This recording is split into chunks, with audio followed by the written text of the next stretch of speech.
131 question చూడండి. The maximum displacement of vibrating body from mean position is.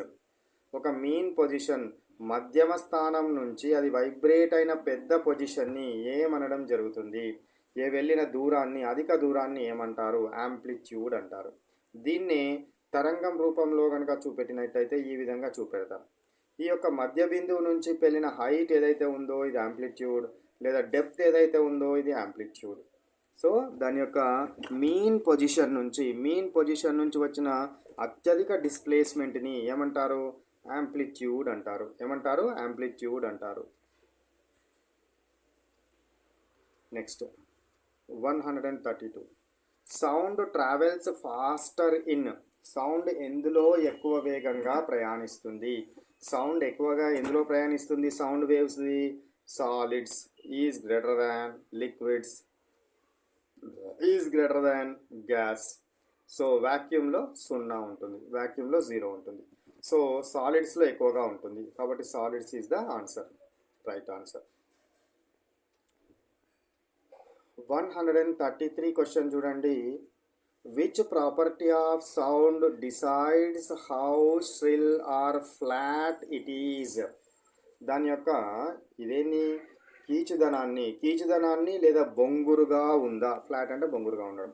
కీచుదనము లేదా బొంగురుగా ఉందా అనే లక్షణాన్ని నిర్ణయించేది ఏంటిది?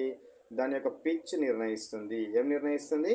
పిచ్ నిర్ణయించడం జరుగుతుంది. స్టిల్నెస్ లేదా ఫ్లాట్గా బొంగురుగా ఉందా, కీచుదనంగా ఉందా? ఇది కీచుదనం, ఇది బొంగురు. కీచుదనము బొంగురుగా ఉందా నిర్ణయించేది ఏంటిది? పిచ్ నిర్ణయించడం జరుగుతుంది. పిచ్, దాన్నే ఫ్రీక్వెన్సీ అని కూడా అంటాం. Okay. Next question 134th question చూడండి. Loudness depends on. లౌడ్నెస్ దేని మీద డిపెండ్ అవ్వడం జరుగుతుంది? లౌడ్నెస్ ధ్వని తీవ్రత, బిగ్గరతనము. ధ్వని యొక్క తీవ్రత లేదా బిగ్గరతనాన్ని ఏమంటారు? లౌడ్నెస్ అంటారు. దేని మీద డిపెండ్ అవుతుందో చెప్పండి. అవి చదవండి, 4 ఆప్షన్స్.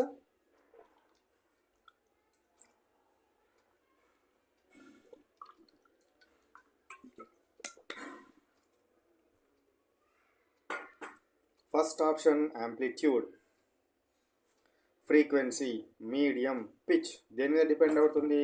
లౌడ్నెస్ అనేది దేని మీద డిపెండ్ అవుతుంది? యాంప్లిట్యూడ్ ఆఫ్ వైబ్రేషన్ మీద డిపెండ్ అవుతుంది. యాంప్లిట్యూడ్ ఆఫ్ వైబ్రేషన్ మీదనే దాని యొక్క లౌడ్నెస్ అనేది, బిగ్గరతనం అనేది డిపెండ్ అవ్వడము జరుగుతుందనే విషయాన్ని గుర్తుంచుకోవాలి. నెక్స్ట్ 135 క్వశ్చన్ చూడండి. Which quantity remains constant when sound changes from one medium to another medium. So A quantity అనేది which quantity remains constant when sound changes from one medium to another medium. Sound అనేది ఒక medium నుంచి ఇంకొక మీడియంలోనికి మారుతూ ఉంటే ఏమి change అవ్వడం జరుగుతుంది? ఏది చేంజ్ అవుతుంది? ఫ్రీక్వెన్సీ చేంజ్ అవుతుంది. సౌండ్ అనేది ఒక యానకంలో నుంచి మరొక యానకంలోనికి మారంది ఫ్రీక్వెన్సీ. మారేది అడిగినాట్రా. రిమైన్స్ కాన్స్టెంట్గా ఉండేది ఏంటి? ఫ్రీక్వెన్సీ. అదే మారకుండా ఉండేది ఫ్రీక్వెన్సీ.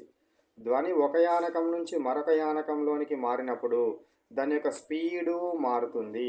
అదేవిధంగా దాని యొక్క తరంగ దైర్ఘ్యము, వేవ్ లెంత్ కూడా మారుతుంది. కానీ పౌనఃపున్యము, ఫ్రీక్వెన్సీ ఎప్పుడూ స్థిరంగా ఉంటుంది. న్యూతో సింబల్ చూపెడతాము. ఫ్రీక్వెన్సీ స్థిరంగా ఉంటుంది. ఒక యానకం నుంచి ఇంకొక యానకంలోనికి మారినప్పుడు స్థిరంగా ఉండేది ఏంటిది? ఫ్రీక్వెన్సీ. మారేది ఏంది? స్పీడ్ అండ్ వేవ్ లెంత్ మారుతాయి. నెక్స్ట్